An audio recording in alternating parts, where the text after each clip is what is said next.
Hello friends, welcome again. मैं हूं अर्पित और आज हमारी बीए थर्ड सेमेस्टर की एंशियंट हिस्ट्री यानी कि प्राचीन इतिहास की क्लास है। लास्ट क्लास में यानी कि पिछली क्लास में हमने डिस्कस किया था राजपूत वंश को, और आज हम बात करेंगे गुर्जर प्रतिहार वंश के बारे में। तो इससे रिलेटेड सभी क्वेश्चन मैंने यहाँ पर बनाए हुए हैं और पूरे ही टॉपिक को मैं क्वेश्चन आंसर के माध्यम से डिस्कस करने जा रहा हूँ। और अगर आप सिर्फ ये वीडियो देख लेंगे तो इसके बाद आपको गुर्जर और प्रतिहार राजवंश के बारे में कुछ भी अलग से पढ़ने की ज़रूरत नहीं है। तो आइए देखते हैं अपना पहला क्वेश्चन, गुर्जर प्रतिहार कौन हैं? तो चलिए आंसर शुरू करें। प्रतिहार शब्द का अर्थ है द्वारपाल। 8वीं शताब्दी की दूसरी तिमाही में गुर्जर प्रतिहार प्रमुखता से उभरे जब उन्होंने नागभट्ट प्रथम के समय में अरबों का सफल प्रतिरोध किया। भोज प्रतिहार वंश का सबसे महान सम्राट और साम्राज्य का वास्तविक संस्थापक था। जिन प्रतिहारों ने लंबे समय तक कन्नौज पर शासन किया उन्हें गुर्जर प्रतिहार भी कहा जाता है।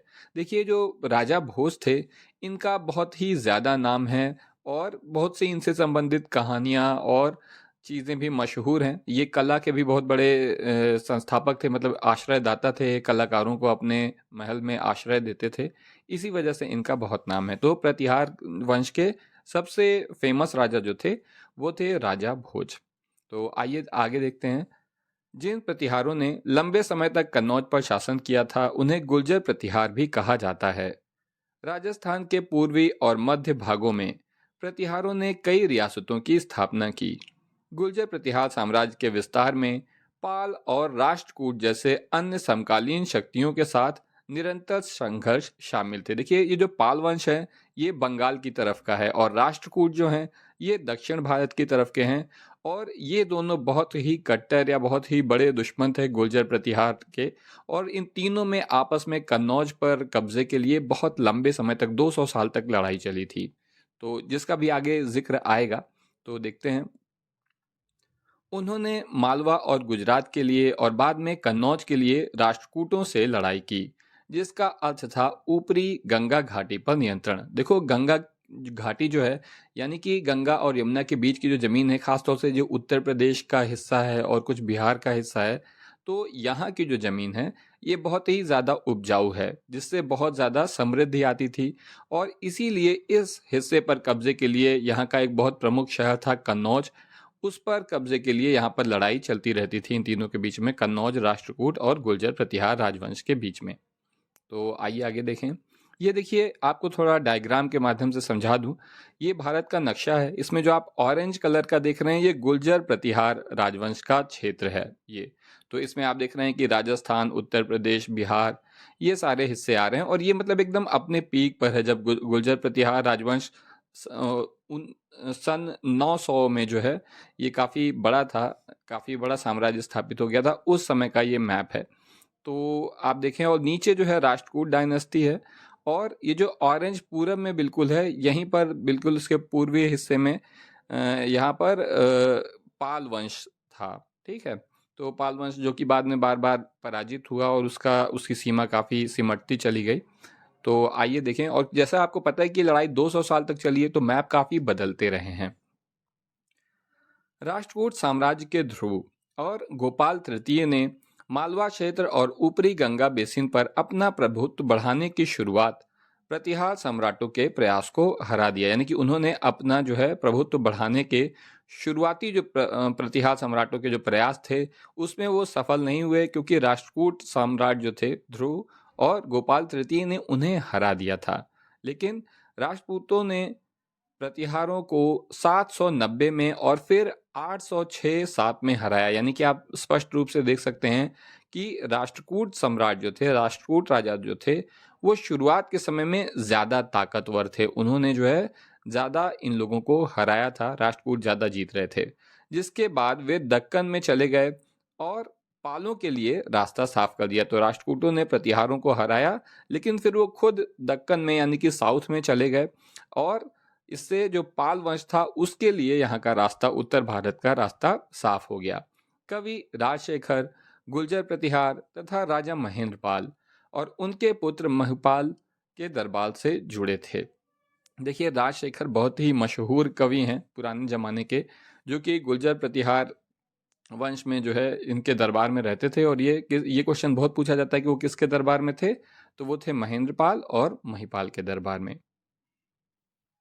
अगला क्वेश्चन है कि प्रतिहारों के प्रमुख शासक कौन थे। इस क्वेश्चन के माध्यम से आपको प्रतिहारों के सभी राजाओं के बारे में पता चल जाएगा। तो आइए देखते हैं। पहले हैं नागभट्ट प्रथम, जो कि 730 से 760 ईस्वी तक का इनका शासनकाल था। तो प्रतिहार वंश की विशालता की नींव नागभट्ट प्रथम ने रखी थी, जिन्होंने 730 से 756 ईस्वी के बीच शासन किया था। अरबों के साथ उनके सफल टकराव के कारण उनका शासन प्रमुख था। जब खिलाफत का प्रचार हो रहा था, तब उसने अरबों को हराया। उन्होंने गुजरात से लेकर ग्वालियर तक एक साम्राज्य स्थापित किया और सिंध के पूर्व में अरब आक्रमणों को चुनौती दी। उसने राष्ट्रकूट शासक राजा दंतिदुर्ग के विरुद्ध भी युद्ध किया और पराजित हुआ, यानी कि राजा दंतिदुर्ग ने इसे हराया था।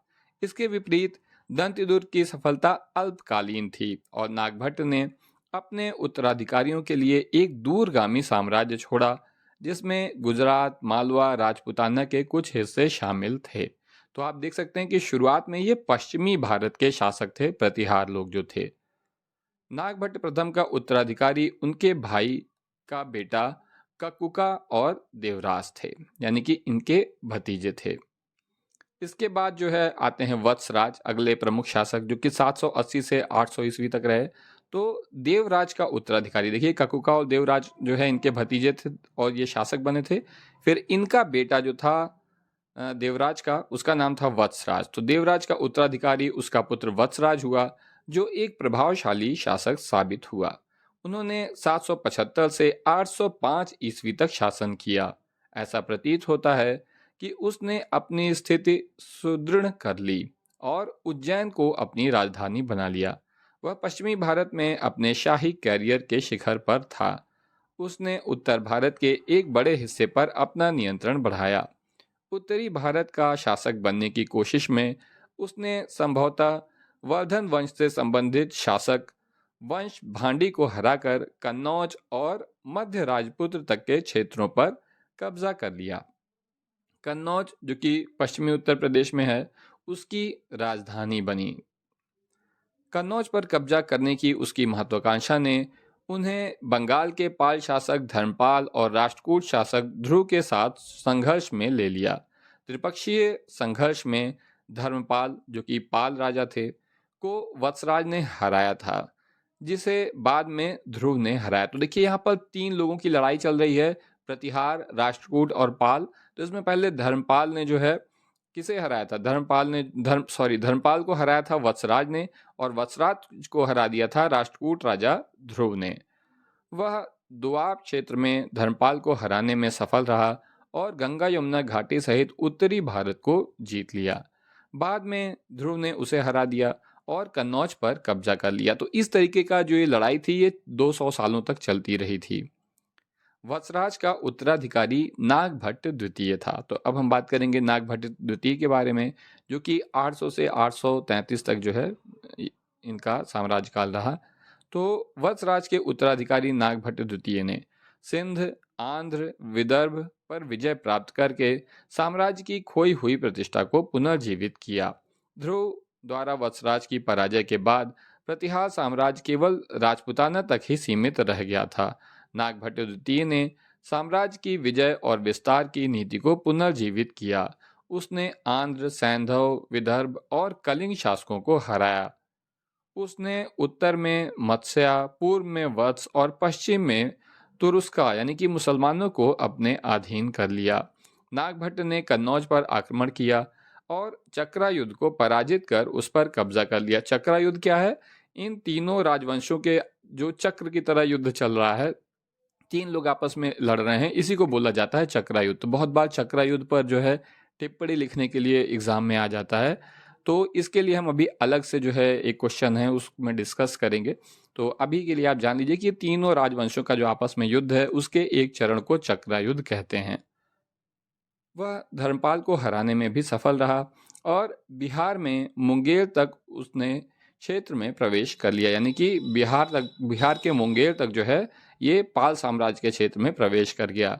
लेकिन वह अपनी सफलता का आनंद अधिक समय तक नहीं उठा सका। नागभट्ट द्वितीय को शुरू में राष्ट्रकूट शासक गोविंद तृतीय ने हराया था, लेकिन बाद में मालवा को राष्ट्रकूटों से पुनः प्राप्त कर लिया। उन्होंने गुजरात के सोमनाथ में महान शिव मंदिर का पुनर्निर्माण किया, जिसे सिंध से एक अरब हमले में ध्वस्त कर दिया गया था। कन्नौज गुर्जर प्रतिहार राज्य का केंद्र बन गया, जिसने अपनी शक्ति के चरम के दौरान उत्तरी भारत के अधिकांश हिस्से को कवर किया। नागभट्ट द्वितीय के पुत्र और उत्तराधिकारी रामभद्र अक्षम साबित हुआ और संभवतः पाल शासक देवपाल के हाथों उसने अपने कुछ क्षेत्र खो दिए। उसका उत्तराधिकारी उसका पुत्र मिहिर भोज हुआ, जो एक महत्वाकांक्षी शासक साबित हुआ। नागभट्ट का नियंत्रण मालवा, राजपूताना और गुजरात के कुछ हिस्सों तक फैल गया। बाद में नागभट्ट द्वितीय सहित गुर्जर प्रतिहार राजा कन्नौज क्षेत्र में चले गए। तो अब हम बात करेंगे मिहिर भोज यानी कि राजा भोज के बारे में, जो कि 836 से 885 ईस्वी तक जिनका शासन रहा।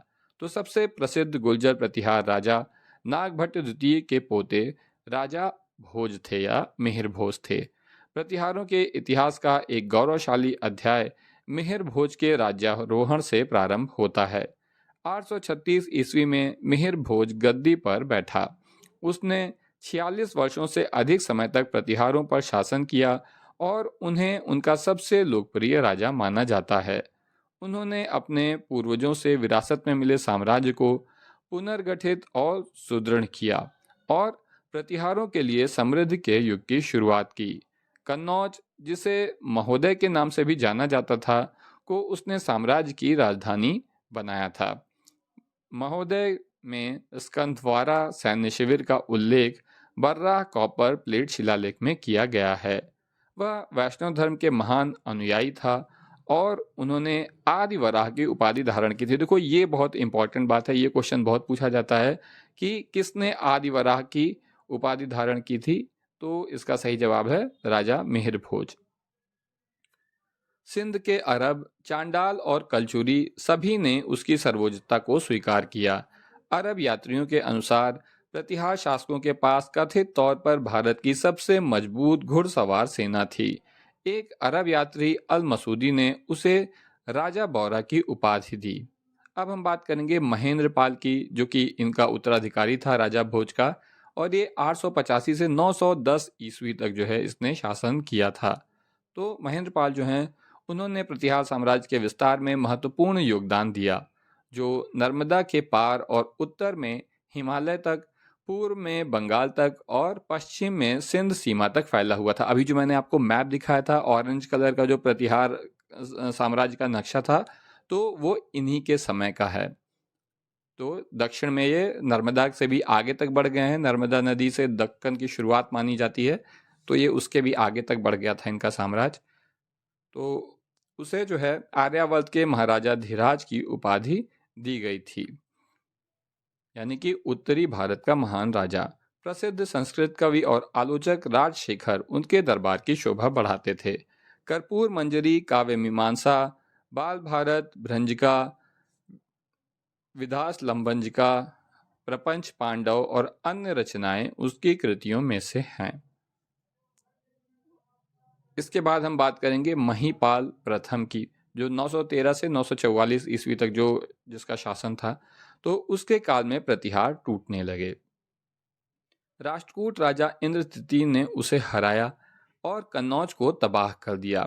अल मसूदी ने अपने वृत्तांत में लिखा है कि प्रतिहार साम्राज्य की समुद्र तक कोई पहुंच नहीं थी, जिसके कारण राष्ट्रकूटों ने गुजरात पर प्रभुत्व हासिल कर लिया। इसका कहने का मतलब यह है कि क्योंकि राष्ट्रकूटों का गुजरात पर जो है प्रभुत्व रहा होगा, यही वजह है। ये हमें कैसे पता चलता है? ये हमें इस तरह से पता चलता है क्योंकि प्रतिहारों की समुद्र तक पहुंच नहीं थी, और वहां पहुंचने के लिए जब आप गुजरात कम से कम जीतेंगे, अगर आप नर्मदा नदी गुजरात में समुद्र में जाकर गिर जाती है, तो इसका मतलब है कि गुजरात पर किसका कब्जा रहा होगा? राष्ट्रकूटों का। अब हम बात करेंगे राजपाल की, जो कि 960 से 1018 ईस्वी तक जो है इनका शासक रहा था।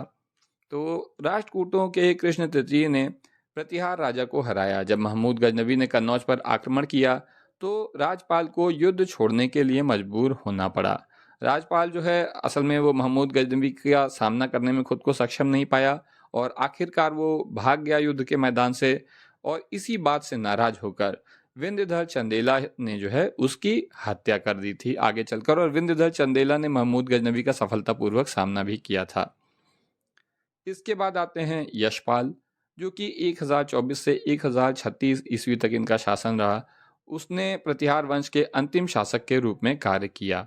लगभग 1090 ईस्वी में गंधावलों ने कन्नौज पर अधिकार कर लिया। राष्ट्रकूटों के खिलाफ जीत का जश्न मनाने के लिए युवराज के दरबार में राजशेखर के नाटक विद्यशलाभंजिका का मंचन किया गया था। तो ये थे जो है प्रमुख प्रतिहार शासक। अब हम लोग बात करेंगे कि प्रतिहारों का प्रशासन किस प्रकार का था। ये बहुत इंपॉर्टेंट, देखो कोई भी आप डायनेस्टी या किसी भी राजवंश की बात करें तो उसका प्रशासन किस तरीके का था और कला और संस्कृति का कैसा विकास हुआ, ये सारे क्वेश्चन बहुत इंपॉर्टेंट होते हैं। तो ये हमारा क्वेश्चन है कि प्रतिहारों का प्रशासन किस प्रकार का था। गुर्जर प्रतिहार इतिहास में राजा राज्य में सर्वोच्च पद पर आसीन थे, यानी कि सबसे ऊपर वही होते थे और उनके पास अपार शक्तियां थीं। राजाओं ने परमेश्वर, महाराजाधिराज, परम भतेरक जैसी बड़ी उपाधियां धारण की। सामंतों की नियुक्ति तथा दानदाताओं तथा दान पर गायन भी राजाओं के कार्य थे। सामंत अपने राजाओं को सैन्य सहायता देते थे और उनके लिए लड़ते थे। प्रशासन के मामले में उच्च अधिकारियों की सलाह ली जाती थी। हालांकि उस काल के शिलालेखों में मंत्रिपरिषद या मंत्रियों का कोई उल्लेख नहीं है। इसका मतलब कि मंत्रिपरिषद वाला सिस्टम ज़्यादा विकसित नहीं हुआ था उस समय तक। प्रतिहारों के प्रशासन में 8 प्रकार के विभिन्न अधिकारी होते थे। जैसे हाँ, ये क्वेश्चन भी बहुत इंपॉर्टेंट है, खूब पूछा जाता है कि कौन कौन प्रमुख अधिकारी थे प्रतिहारों के शासन में। तो यहाँ पर आप इनका नाम देख सकते हैं और उनका काम भी आप याद रखिएगा। तो पहला प्रमुख अधिकारी था कोतापाल, जिसे कि सर्वोच्च, जो कि किले का सर्वोच्च अधिकारी होता था। दूसरा था तंत्रपाल, जो कि सामंत राज्यों में राजा का प्रतिनिधि था, यानी कि कोई राजा जिन सामंतों को बनाता था तो वहां पर जो है जाकर राजा के प्रतिनिधि के रूप में तंत्रपाल रहता था। दंडपाशिका पुलिस का सर्वोच्च अधिकारी था, जबकि दंडनायक सैन्य और न्याय विभाग की देखभाल करते थे। दूत का राजा के आदेश और अनुदान को निर्दिष्ट व्यक्तियों तक पहुंचाता था, जबकि भंगिका वह अधिकारी था जो दान और अनुदान के आदेश लिखता था। विनारिना संभवतः कोई कानूनी विशेषज्ञ थी और ये कानूनी सलाह देती थी। बलाधिकृत सेना का प्रमुख था। संपूर्ण राज्य अनेक भुक्तियों में विभाजित था। प्रत्येक भुक्ति में अनेक मंडल होते थे। तो भुक्तियां मतलब प्रदेश। तो पूरा जो राज्य था वो भुक्तियों में विभाजित था, मतलब कि प्रदेशों में विभाजित था। और प्रत्येक भुक्ति के अनेक मंडल होते थे। जैसे अभी भी आप देखते हैं कि हमारे प्रदेशों में अलग अलग मंडल होते हैं, जैसे अवध मंडल, प्रयाग मंडल, तो इस तरीके से। और प्रत्येक मंडल में कई शहर और कई गांव भी थे। इस प्रकार प्रतिहारों ने प्रशासनिक सुविधा के लिए अपने साम्राज्य को विभिन्न इकाइयों में संगठित किया हुआ था। सामंतों को महासामंतपति या महाप्रतिहार कहा जाता था। गांव का प्रशासन स्थानीय स्तर पर होता था। गांव के बुजुर्ग को महत्तर कहा जाता था, जो गांव का प्रशासन देखते थे। ग्रामपति राज्य का एक अधिकारी होता था, जो ग्राम प्रशासन के मामलों में सलाह देता था। शहर का प्रशासन परिषदों द्वारा देखा जाता था, जिन्हें प्रतिहारों के शिलालेखों में गोष्ठी, पंचकुला, सामवियक और उत्तर शोभा कहा गया है। इस प्रकार प्रतिहारों का प्रशासन काफी कुशल था। यह कुशल प्रशासन के कारण ही था कि प्रतिहार अरबों के हमलों से भारत की रक्षा करने में सफल रहे थे। और अगला हमारा क्वेश्चन है कि प्रतिहारों के शासन में किस प्रकार की सामाजिक परिस्थितियां मौजूद थी, यानी कि प्रतिहारों के समय की जो है सामाजिक स्थिति के बारे में यहाँ पर हमें बात करनी है। भारत में गुर्जर प्रतिहार काल में जाति व्यवस्था प्रचलित थी और वैदिक काल की चारों जातियों का उल्लेख शिलालेखों में भी मिलता है। शिलालेख में ब्राह्मणों को विप्र के रूप में संदर्भित किया गया है और क्षत्रियों के लिए कई प्राकृत शब्दों का उपयोग किया गया है। विप्र मतलब जिसके पास कुछ धन ना हो, जिसके पास कुछ ना हो, उसे बोला जाता है विप्र, यानी बहुत गरीब। प्रत्येक जाति के लोग अलग अलग वर्गों में विभाजित थे। ब्राह्मणों में चतुर्वेद और भट्ट समूह प्रमुख थे। वैश्यों में कंचुक और वकाटा समूह प्रमुख थे। अरब लेखक इब्दा खुर्दाब ने प्रतिहारों के समय में 7 जातियों का उल्लेख किया है। उनके अनुसार सुअकुफ्रिया, ब्राह्मण, कटारिया, सुदरिया, बंदलिया और लाबला वर्ग अस्तित्व में थे। राजा का चयन सवाक्रुफिया वर्ग से किया जाता था, जबकि ब्राह्मण वर्ग के लोग शराब नहीं पीते थे और अपने पुत्रों का विवाह कटारिया वर्ग की पुत्रियों से करते थे। कटारिया वर्ग को क्षत्रिय माना जाता था। तो आप देख रहे हैं कि अब जाति प्रथा टूटने भी लगी थी और ब्राह्मण जो थे वो क्षत्रियों से भी विवाह करने लगे थे। सुदरिया के लोगों को शूद्र माना जाता था और वे आमतौर पर खेती या पशुपालन करते थे। बसुरिया वर्ग वैश्य वर्ग था, जिसका कर्तव्य अन्य वर्गों की सेवा करना था। संडीला वर्ग के लोग चांडालों का काम करते थे। लाहुड़ा वर्ग एक निम्न एवं घुमंतु जनजाति थी। अरब लेखक के उपरोक्त विवरण से संकेत मिलता है कि वैश्य शूद्रों का कार्य करते थे और शूद्र वैश्यों का कार्य करते थे, यानी कि दोनों ही एक दूसरे से हिले मिले हुए रहे होंगे।